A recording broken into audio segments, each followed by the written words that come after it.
Well, for more on this, I'm joined on set by Joe Minarik, Senior Vice President and Director of Research at the Committee for Economic Development. Thank you for joining us. Thank you for having me.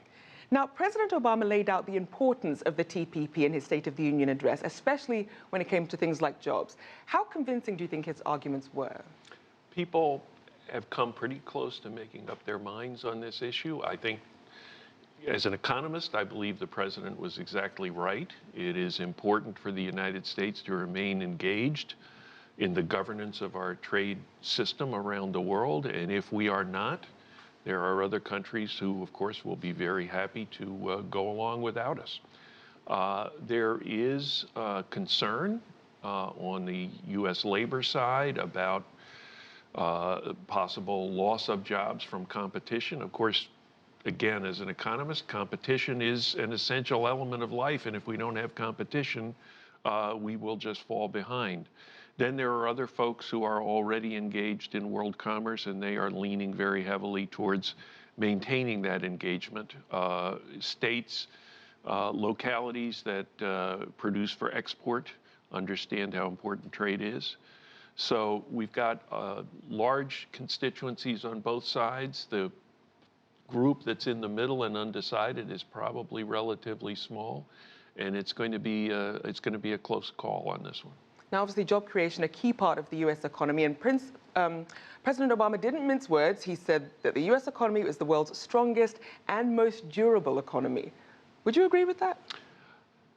I would say, unfortunately, yes. And Why I say unfortunately? unfortunately only because right now the world economy is in need of a locomotive. We need a strong economy to pull us along. The problem with the U.S. economy right now, to use a phrase, is we are the best-looking horse in the glue factory. Other economies around the world have problems that are worse than ours. We are recovering from the financial crisis, but it's a single-sized recovery from a double-sized economic downturn. So the recovery has left a lot of people very unsatisfied. People who look at that from the glass half empty perspective are the ones who are saying that the U.S. economy right now is in serious trouble. But you look around the world, and the United States has bounced back from that financial crisis probably about as well, actually probably a little bit better than most other economies around the world. So we're okay, but we should be stronger, and we'd like to be stronger. Now, when it comes to the economy, was there more that you wish he'd said? Was there anything that you were looking for, perhaps to signal, other than him saying that it's the strongest economy? Well, he did talk about TPP, which is one of the most important issues that we face. We have some other decisions that we need to make in the near future. We have budget issues that are continuing. The budget deficit is smaller than it was at the worst of the financial downturn, but we expect that the economy is going to get better. We have a one-time benefit from the recovery from the financial crisis. That benefit is over, and then we get back to some fundamental problems there. It's hard to talk about tightening your belt when you're already hungry, though. So that's what makes that conversation very difficult. Now, shifting gears, obviously the Iran sanctions, Kerry is insinuating that they'll be lifted in the coming days. What's the importance of having those sanctions lifted?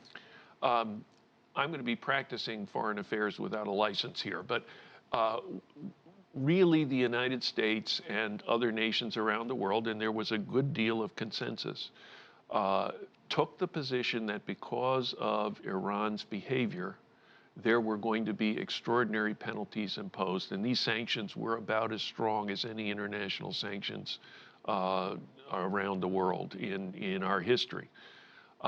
Now that Iran has cooperated in the negotiation of the nuclear deal, if you are going to be credible, if you are going to be at all consistent with your own rhetoric, you have to say that it is time to release those parts of the sanctions that are relating to the concern about Iran's nuclear behavior. I don't think you really have any choice.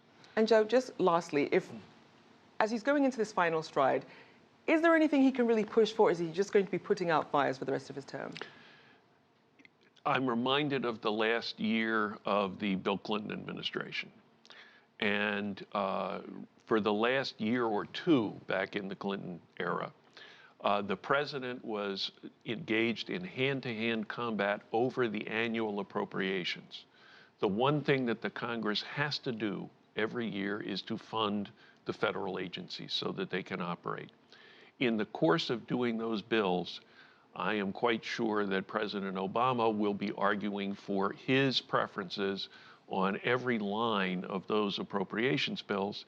And I would expect that the Congress, because they don't want to look as though they are obstructionists, they don't want to be irresponsible, they want to show that they can govern, they're probably going to have to give him some ground. And so the president's victories this year will be small, but they will be on the lines of those appropriations bills by the end of the year. Well, definitely something we'll be keeping an eye on. Thank you there to Joe Minarik, Senior Vice President and Director of Research